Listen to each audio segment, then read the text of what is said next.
everyone. Hello, bonjour. Bonjour. What, are you feeling French today? Yeah. Comment estás? That's the one for the Philippines. I've been learning. Is it? Yeah. That's really sweet. I think maybe every vlog we should start with a different language. So that's for all the Filipinos. You do that. So at the time of recording this video, we are in our 18th week of pregnancy. Yeah. Whoa, which is crazy. It's mad to think that we're actually almost halfway. Are we? Yes. What's halfway? Half of 40. 20. 2 weeks to go.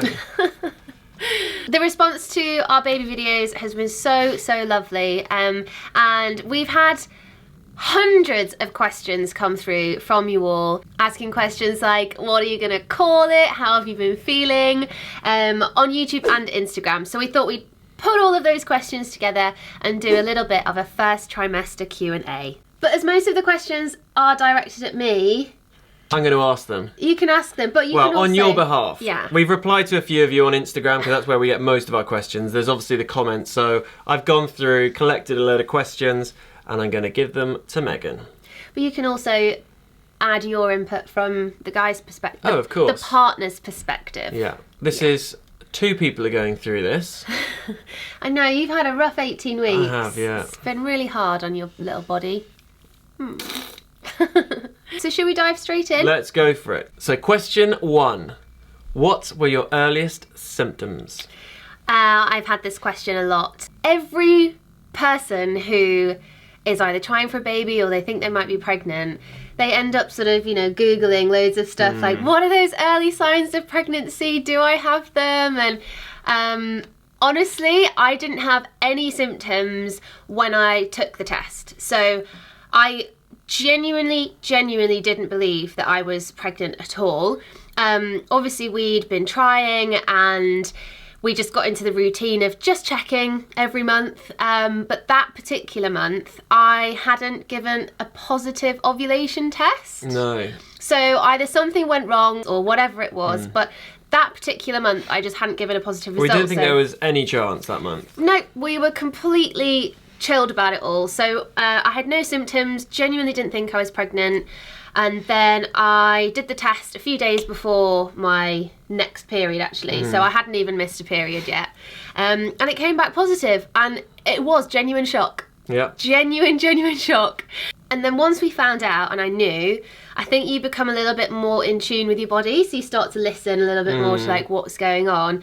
And my the very first symptom that I had was cramping, and I got a little bit nervous because you think, oh gosh, you know, what if something's not quite right? But you weren't feeling ill, which is obviously for a lot of women that is one of the key things. Yeah. So we were really, again, we didn't think it was possible that month, and then we were kind of like, well, you're not really showing much.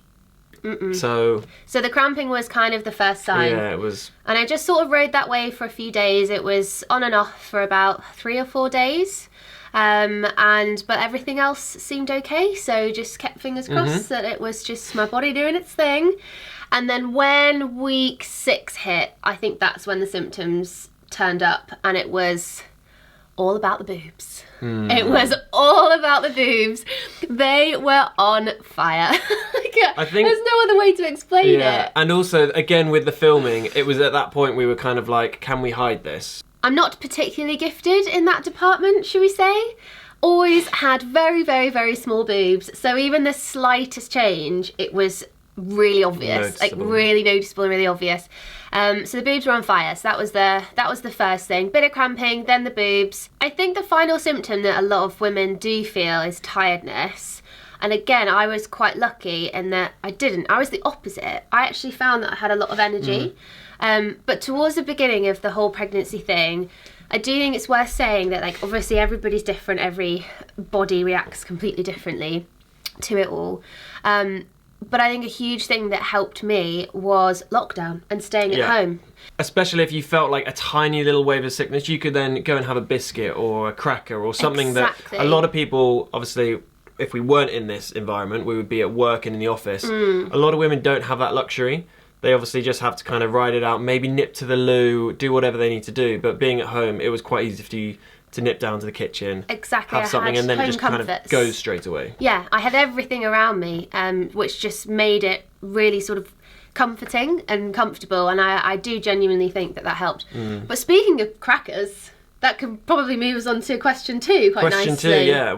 Are there any weird cravings? Weeks sort of 6 to 8 for me were kind of like my food cravings, things were going a little bit all over the place. So it wasn't for very long, but during that sort of 2-3 week period, I'd wake up and I'd know very specifically what I wanted to eat that day, and it changed every single day. So I would say to you, I really, really want carrots. Like today, I just want to literally nibble on some carrots, and then the next day, I'd be like, carrots, don't want them. All I want is donuts. I just want chocolate and donuts. So every single day it just went from one thing to the other. The only smell of food that really turned my stomach a little bit was when Jamie started frying butter. Yeah. So like I have like 2 fried eggs on toast, but if I use butter and fry it and heat it up, the smell of that really gets you. Yeah, the smell of that But got if me. I just use it normally on toast, it's fine. It's just I think the actual frying and that was a... Yeah, I was like, oh, what is that? I don't know if we've shown it in the vlogs, I can't remember, but very early on I bought a big glass jar. I don't know if we did share this or not. I can't remember. I mean, I think it's in some of the vlogs, but we've shown one side of it. On the other side, I made lettering that says Colin's Cravings, because obviously we're calling the bump Colin at the moment. And that was full of chocolate, and I can't remember how much I put in there, but it was meant to last 9 months. It's gone. It Completely lasted gone. about 9 days. And we did have a few comments saying like, don't eat too much chocolate, and now we actually go by the guidelines and you weigh out your chocolate, don't you? Well, I do, because so basically, yeah, I've definitely got a sweet tooth during this pregnancy, and I'm not depriving myself of food. And if I want a biscuit, if I want a donut, then yeah, I'm gonna have it. But apparently you're only allowed roughly 50 grams of chocolate a day, because it's got caffeine, it's quite high in caffeine. So I don't drink caffeine at all, haven't done for years. So my tea and coffee is all decaf, and I only started drinking tea and coffee again around about week 7, week 8. I was completely off it to begin with. So yeah, caffeine, it does come from chocolate. So now I get so excited because every day I'm like, oh, I can have a bit more chocolate. So yeah, we're trying to keep it like safe and healthy, but I'm definitely just eating whatever I want. After the 8-week mark, you could just serve me anything and I'd eat it. I've just loved food. Obviously, if you're allowed to have it, yeah. She's not just eating whatever she wants. All the good stuff. Yeah, we're keeping to the guidelines. But then again, if you Google, can I have this, can I have that, there's always somewhere online. I mean, obviously, I can have it.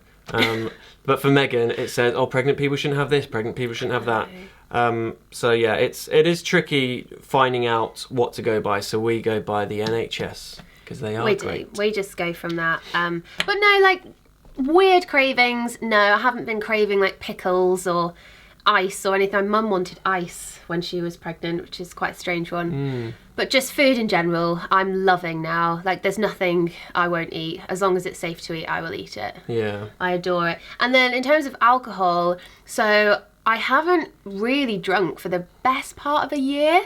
Like, an occasional glass here and there. Like, I had a glass for your birthday, like a special occasion. Maybe some of the glasses in in the vlogs are actually non-alcoholic, but we've made it look like they're alcoholic. Or she hasn't actually drunk it, just to throw you off. Yeah, so I haven't actually drunk for the best part of a year. So for me, alcohol's an easy one. I just well, and also don't really in lockdown, there's some really good non-alcoholic spirits. So it feels like you're having a cocktail, but you're not. Yeah. The only downside to them, they are expensive. They're more expensive than alcoholic drinks. Yeah, but the ones that taste really nice are clean liquor gin, seed lip.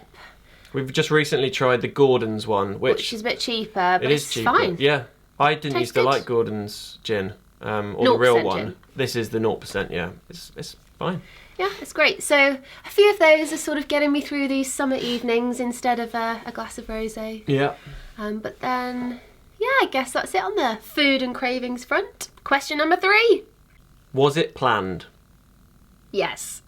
Yes, it was. It was definitely planned. What else is there to do in lockdown? No, it was planned. Could you imagine? Gosh, that would have been such a shock if it wasn't. No, it was planned. It was planned. We filmed every single test as well, just in case we needed to use it. Yeah. So there's a lot of non-usable footage? Yeah, I'll be completely honest. I think 2020 was a rubbish year for so many people on lots of different levels, not just because of COVID, but I think the impact that lockdown has on your mental health and how you're feeling, work, life, it was a really rough year. And coupled with that, my health took a bit of a turn in 2020, and it wasn't the easiest year. I put my big girl pants on and put a big smile on my face, but it was a rotten year. And I think we sort of realised that I needed to make some serious lifestyle changes to pick myself back up again and sort of get into the right mindset of wanting kids and wanting to start a family, and so my health took priority for that whole year. Well, also a lot of people say like get married and stay together for ages, but we've been together for is it 10 years 10 this year? years, So yeah. it's not like a year together, get married, and then have some time together as a married couple. Yeah. Like we never really thought that getting married was going to change much. No. So it was the next stage, and obviously, like my brother's got a kid who's a few years older than me, as in my brother's a few years older than me, and then Megan's sister and our brother-in-law also have a little one, and yeah, it was the right time. And also, I have taken, after 9 years of just like working at 1,000,000 miles an hour, the time had come where the opportunity presented itself for me to sort of take a bit of a step back from that and escape the rat race and the corporate world, and it was just relentless. And now that I've been able to do that and work a bit more on my own terms, it's given us the freedom and the space and me the time to actually dedicate to Absolutely. it. Like the stars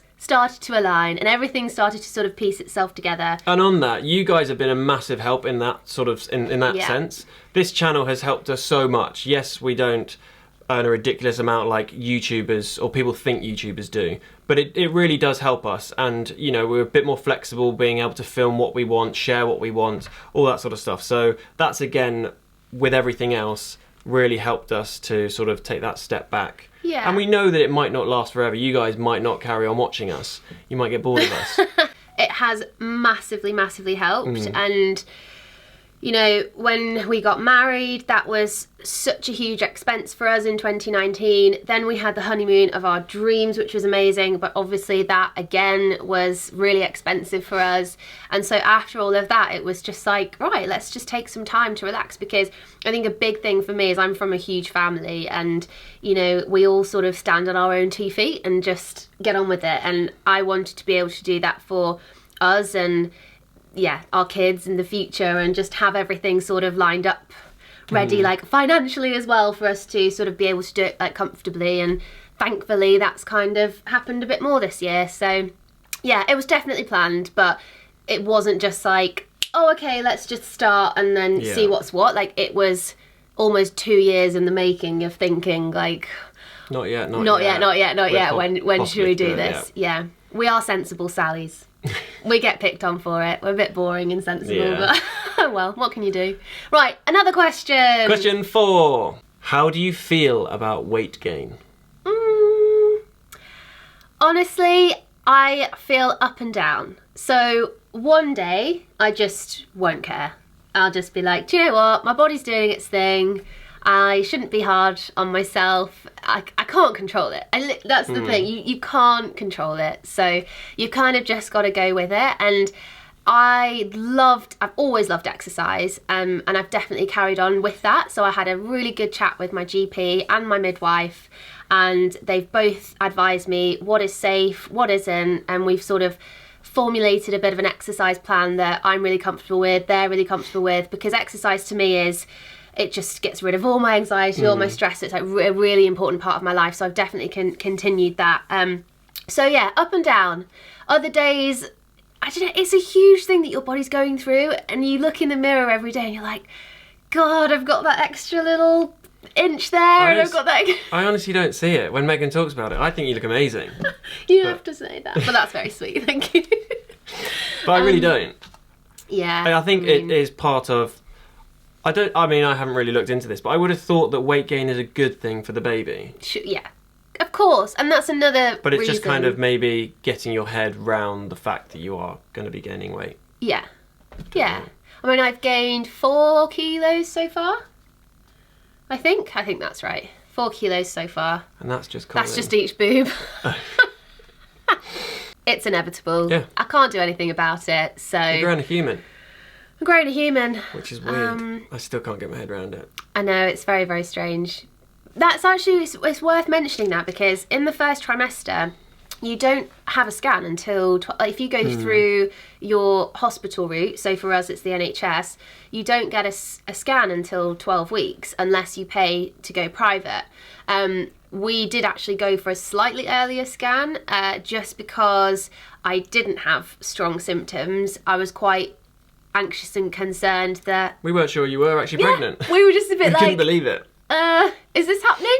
So more for reassurance purposes, we did actually go a little bit earlier. So by the time the NHS scan came around, we were a little bit more relaxed and a bit more excited. But you have such long periods of time. So now we're waiting for the 20-week scan. So we've got another one in a couple of weeks. We heard the heartbeat at 16 weeks. Should we play it on the screen? Oh, we could do the heartbeat. Ready? Go.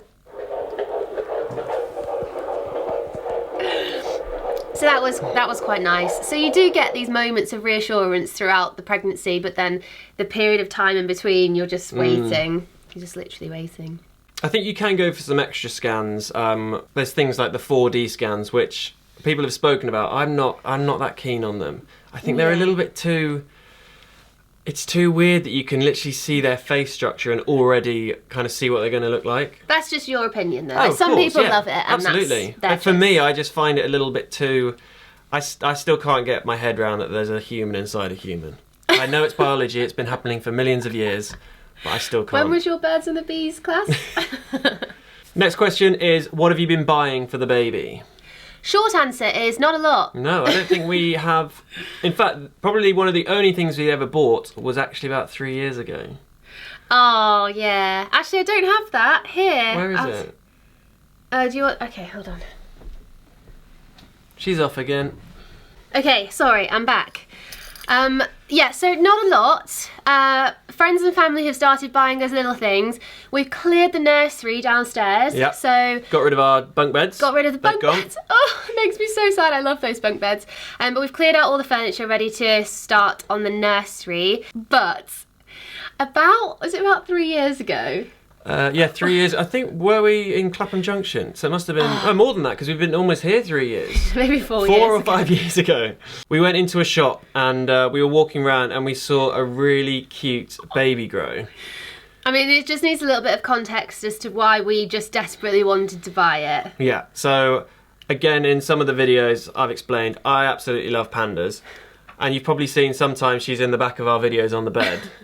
This is my panda that I've had since day one. I'll put the little clip on the screen now of me leaving the hospital, and she sat in my little box. So cute. This is actually from my grandparents, my Dutch grandparents from Holland. What's she called?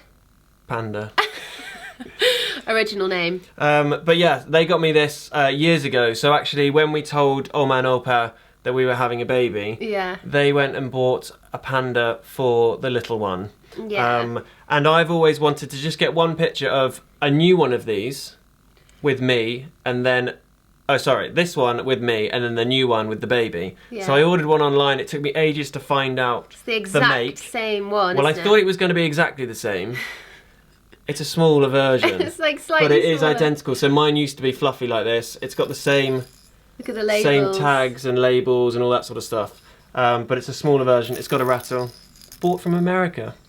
So it's from a long way away. But yeah, it's a WWF from 1987, I think it was. So cute. So now the little one's got that, but also a panda from my grandparents, which is so sweet. Yeah. So about 4 or 5 years ago, we were in this shop and we saw this little outfit and we just thought, we can't not. It's tiny. Yeah, with a little hat. And then it comes with a little hat. So this has been in our cupboards for years. And then we kind of expected friends and family to go a little bit panda crazy. We're going to have to warn them and be like, no more pandas, please. We've got so much. But my sister did buy us this gorgeous little Maori baby really grow as sweet. well, which has got pandas on it. Yeah, it was really awkward. I think on FaceTime we were like, we've got to tell all of our family and friends not to buy panda stuff, and I think they'd already bought it. And they were like, oh no. Hannah's like, just one more panda thing. That's all, thank you. I think we're going to allow our baby to choose what animal. Yeah, instead of being thrust into... Pandas are my thing. Yeah, well... I mean, if it's Colin's as well, then that's fine too, but... In terms of other things, we're just doing a lot of research at the moment because non-essential shops open again in the UK on the 12th of April. So we've been putting off buying things because thankfully we can actually go to the shops to see stuff and test it out in literally like a week. I don't know when this vlog's going out. It might be in 2 days' time. I don't know. Well, it will actually be on the 11th.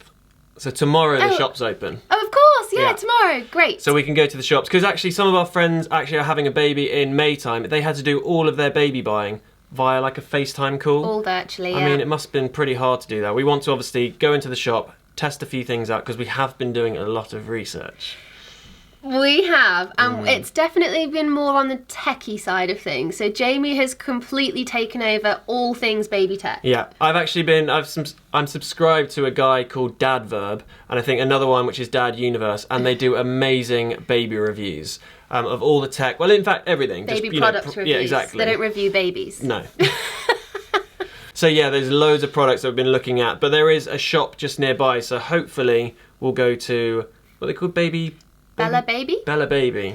We've got our eye on the E-Priam. Well, we saw the Cybex E-Priam, and then whilst on the internet, they do an E-Priam, which I'm sure is not needed. But it's like an electric golf buggy that you like press a button. No, you just push it. It automatically knows if you're struggling, if there's too much pressure on the handle, like you're pushing it over sand or rocks or whatever, it kicks in and the wheels turn, which does sound cool. Maybe not needed here. Or Norfolk's quite flat as well. Well, Jamie just Googled what's the most techie pram in the world. It does look cool. We want a really, really good camera. So if anybody knows any good baby monitors, please let us know. We have been looking at Nanit Pro seems to be quite good. But there's lots of different options. So it'd be cool to be able to test them and try them out. But I think we're just going to have to do a lot of research.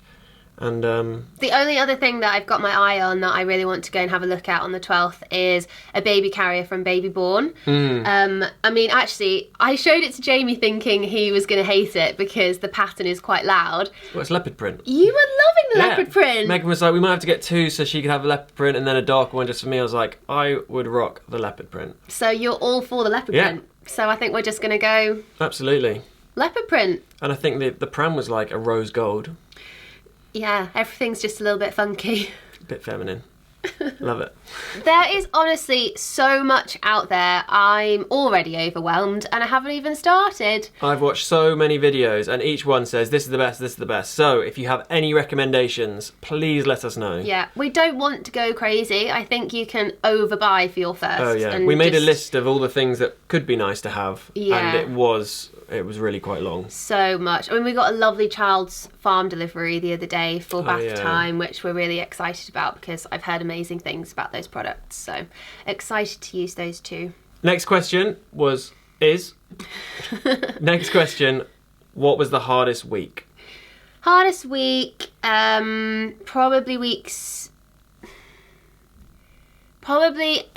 initially it was weeks 7/8. Because I think that's when your body's going through the most amount of changes, or at least mine was. And I actually felt bigger then than I do now. I was just quite bloated. I felt like I was holding on to quite a bit of water. And yeah, I felt bigger back then than I do now, which is really weird. But I had been carrying on exercising and, you know, keeping fit and healthy and everything was all right. And then we went to a scan at 10 weeks and we actually found a small bleed in between my placenta and my uterus, which apparently is very common. He did say that there's about 30% of women get it and it was nothing to worry about, and he basically said if it was any bigger, or in fact not any bigger, if it was quite a lot bigger, then he would say go and see your GP. But he kind of just said take it easy, you know, keep exercise to a bare minimum. Yeah. No lifting at all, which was great for you. So then basically from weeks 10 to sort of 12, before I went to the NHS scan, I was so bored, because I just didn't feel like I could really do anything. And I think also with that, like, you Google, he obviously says what it is, and then you Google it, and then you see so many bad things online, and it's like, don't even move. Yeah. It's like bed rest. Yeah. But I can't remember off the top of my head the scientific name for it, but I'll put it on the screen below. Yeah. It's a long word, but if you do find out that you have it, don't worry, because I rested, and then at the 12-week scan, it had completely disappeared. So it had healed all by itself, and everything has been completely normal since. So it just goes to show every week is a bit of a roller coaster. You just don't know what to expect. But that scan was actually, going back to that, was a roller coaster, because it was the first time we'd seen the baby, and literally straight away as soon as he put the machine on, you could see it on the screen, you could see the heartbeat like flickering, and it was all like really emotional and like a high of seeing it for the first time. And then he kind of went, and it kind of turned, the room kind of turned, the atmosphere in there, it did. And it got a little bit serious, and that was the first time for me I was just like, oh no, what's the issue? And it's kind of, it was anxious, like, what's going on? Luckily, we did all the right things, and it's fine now. Baby's healthy. Yeah. I think you touched on emotion there. Like, it's been really strange because, you know, I think a lot of women who are pregnant experience these heightened emotions, and I've kind of been the opposite. So when it comes to the baby, I haven't cried once, which I know sounds really strange. I've every time I think about the baby, every time you know, we go to the scans and things, I'm just so excited. Like, the smile on my face is huge. It's not an emotional reaction with tears. It's an emotional reaction with just pure excitement and joy, and yeah, that's kind of how I feel. But then I'll think about friends and family, because we haven't seen them for so long. And the prospect of seeing a couple of friends outside, like we saw my sister for Easter and our niece sort of outside, we're allowed to do that now. And it's those moments that have made me emotional. But I think I'd get emotional at them anyway. So I don't think the baby's made you any more or less emotional. No, I think it's just been excitement. Yeah. We've been wanting this for so long that now that it's here, it is just excitement. Yeah. It's like so the next chapter is just, you're kind of thinking forward, and especially with us being busy, like doing up the house, it's always like thinking, what's life going to be like with this little bundle of crazy joy, hopefully. Are there any more questions? There is. Okay. What was your TTC? Now this I had to Google. I had to Google it too. I had no idea what it was. I've forgotten now. It stands for Trying to Conceive Journey. Trying to Conceive Journey. So I understand that we have a platform on YouTube, a little platform on Instagram, and there are a lot of you out there who are also in a similar position to us. So I think people are quite keen to ask this question and sort of find out. But for me, I'm not really sure how to answer it, because I think every single journey is so different, and I would hate to sit here and almost, tell you every detail of ours, because it could upset someone whose journey is completely different. And so all I would say is that I think the conversation is moving in the right direction, to sort of people opening up more about miscarriage and IVF and all of these different ways and the difficulties to conceive.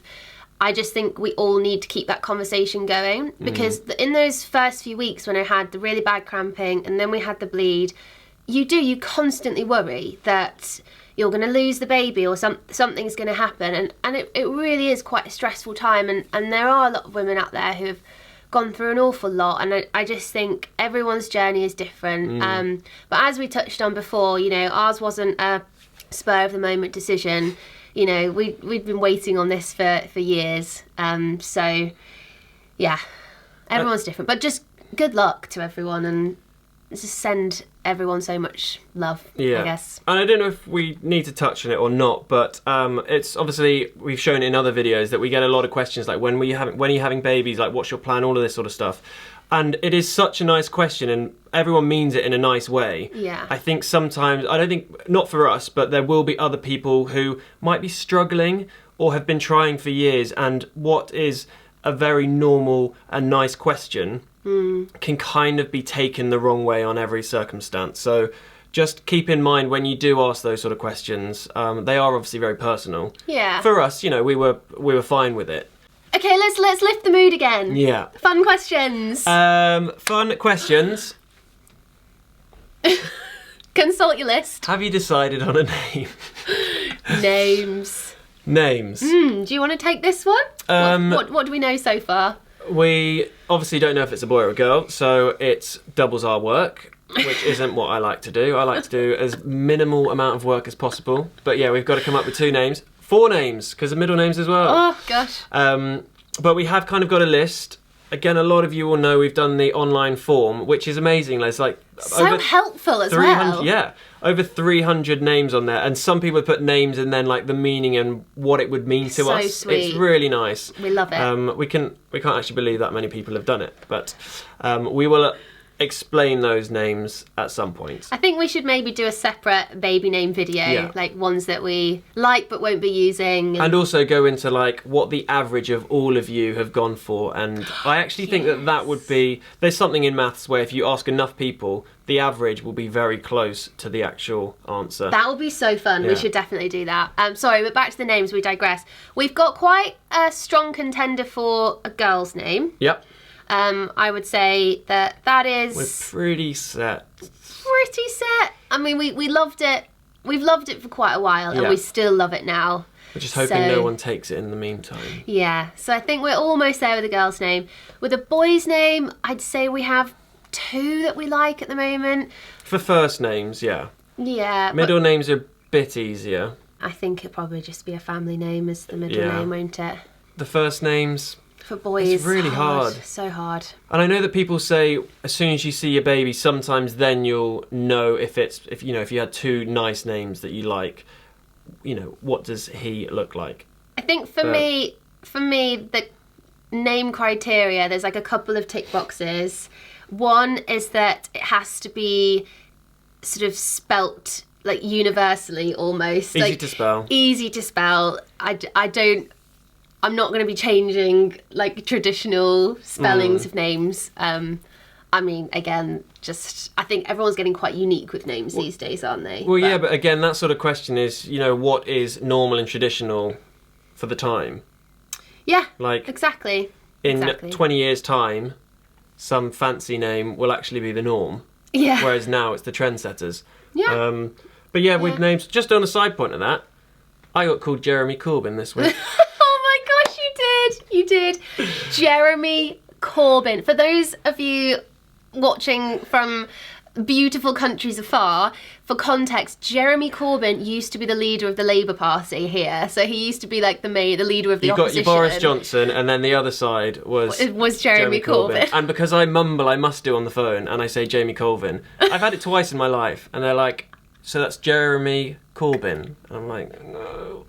And then they follow up with an email afterwards, like, hi Jeremy, it was lovely to speak to you. Yeah. And you're like, no, it's Jamie. So we're going to try and pick normal names. I mean, Jamie is a normal name. Yeah, normal names. It's my enunciation, sorry about that. Easy to say, easy to spell, I think. But yeah, we've got some names, and they definitely have been mentioned by some of you out there. So someone's at least in the chance of winning if we don't change names. Definitely. So yeah. I like this question that came through. It says, have you been singing and playing music to the bump? Yeah. Well, we have, because we obviously sing and we're always play all the time. But I do sometimes get nice and low, and I actually have conversation with Colin on my own. Megan's not privy to our conversations. Because he whispers really quietly, so I can't, because he's facing the other way, I can't actually hear what he's saying, so... Yeah. You've just got your own little... But we play. I mean, we obviously record our songs for YouTube, but there's a lot of times where we just go and play the piano and sing, play guitar, and obviously we're not recording. It's just for fun. So we are singing. Yeah. And I've been trying to get creative. I mean, I'm not going to say this is going to happen, because then I'm going to put so much pressure on myself, but I have been jotting down a few lyrics to a new original song. Yeah. Just trying to get inspired at the moment, and it's getting there. I think we need to work on some original music, because the covers, you guys seem to really like them. They're covers, and we've gone into copyright. We don't get any money for them. Only a little bit. We get a tiny little bit of the revenue share. It would be nice to write some songs that you guys like, and I think we can do that. So yeah, we're hopefully there's some plans for some videos and songs for the future. And we have also been taking like a picture a day. Progress. Yeah. So we're hoping, obviously, by the end of the 9 months, we'll have a lovely video montage of the bump growing. I'm sure there'll be people out there who'll say, "Oh, you're doing what the Fletchers did." Yes, we are. We are. Yes, we are. Unapologetically. We love them. Doing what they did. But Yeah. if you haven't seen that video, go check out Bump to Buzz. We'll put a link to it. It's the sweetest little video. It's really sweet. And yeah, we'd love to do something similar, so we've been working on that. Speaking of bumps, have we saved the best question till last? Show us your bump. Show us your bump. We want to see the bump. Before I show you, I just need to give a little bit of context. So I am over 4 months now, and I've taken a picture of my bump in the morning and my bump in the evening. I'll put it on screen now so you can see. And as you can see, there is just a massive difference. So I'll wake up in the morning and my stomach will be completely flat. And then I'll obviously eat throughout the day, move around, have a bit of a jiggle. And then by the evening, sometimes I honestly feel enormous. I feel absolutely huge. But we are recording this midday-ish. So I've only had breakfast. So we can do a little bit of a bump show if you want. Can you see? There we go. It is itty bitty, but... Hello. It's growing. It's a work in progress. It is. Right? Yeah. Some days I do feel much bigger than others. Like after a meal, I probably look about 6 months pregnant, don't I? It does get a lot bigger, and also it's really firm. Yeah, it's hard. It's definitely getting there. But as you can see, morning and evening, it really differs. But there's a little bump update for you. Yeah. I think that's it. I think it is, yeah. Thank you for all the questions. Yes. If you got more, send them through. We'll try and reply to them on Instagram or in the comments, or we'll do another one of these videos in a couple of weeks' time. Yeah. And it doesn't have to be about the bump. It can be about anything. Send us anything. We actually love sitting down and doing these, and you seem to like them, so... Yeah. It is just worth saying, like, this is our journey, and every journey is different, and... You know, I've had a very positive pregnancy so far, all things considered. So It's been very easy for me. I'm going to be honest and talk about that because I think positive stories are just as important, if not more important, than maybe the slightly scarier stories that we hear a lot about. I think it's really easy to get wrapped up in Google and what we see on telly when a woman gives birth and all of these crazy... scenes that you look at, and it can be quite overwhelming. So I think positive stories are key, but if we do hit a little bump in the road and things don't perhaps... We're not going to hide that. We're not going to hide that. So please just take our story as ours. It's our personal one. And we'll just, see how it goes. But thank you so much again for all of your questions. Thank you. And for watching. And just to add to that, we've had a lot of comments that kind of said, oh, I want to make the baby something, I want to do this. And we've had comments for weeks saying, you know, do you have a PO box, all that sort of stuff. We don't, and it's very, very kind of you that people all over the world, you know, want to send us little gifts. It is very kind, but also our house isn't that large, so we don't really have space for that. We have minimal space, but so... Honestly, it feels amazing that you guys want to send gifts. You know, maybe one day when we've got space or an office somewhere that we might be able to just have some things come through, but there are so many of you that do want to send things, and I just haven't got around to it yet. But obviously during COVID there's been so many families and young children and babies that have been hugely affected. So instead of our non-existent PO box, we might just look to put some links to some charities in the description box, just to raise awareness that if anyone is feeling very generous, then they can take a little look in one of the links and see how you can donate. That would be lovely. Okay, is that it from us then? I think it is, yeah. I think it's time for lunch. Of course, always time for food. Always need food. What are we doing next week? I don't know, but I'm hoping the weather's going to be nicer. We've had a couple weeks where it's meant to be nice, But it hasn't been. 2 days I had in the garden. 2 days. Yeah, we had a little mini heat wave and it was like 21 degrees and we were working in the garden. And then this week we actually had snow. It's just wild. The UK is so odd. I know. Love it, but... But from us too, and little baby C. Look how cute that hat is. Can I put it on? Oh, yeah, put it on the teddy. Oh, it can't see. She pushed the door. We are sending you all lots and lots of love, especially to those who are still stuck in rubbish lockdown. Yeah. We are sending you our very, very best. We shall see you next week. Don't forget, you know what to do? Like and subscribe. Or don't subscribe. Don't do it. We started off the vlog in French, so I guess we should say au revoir. Au revoir. Baby, baby, tomorrow I'm coming home.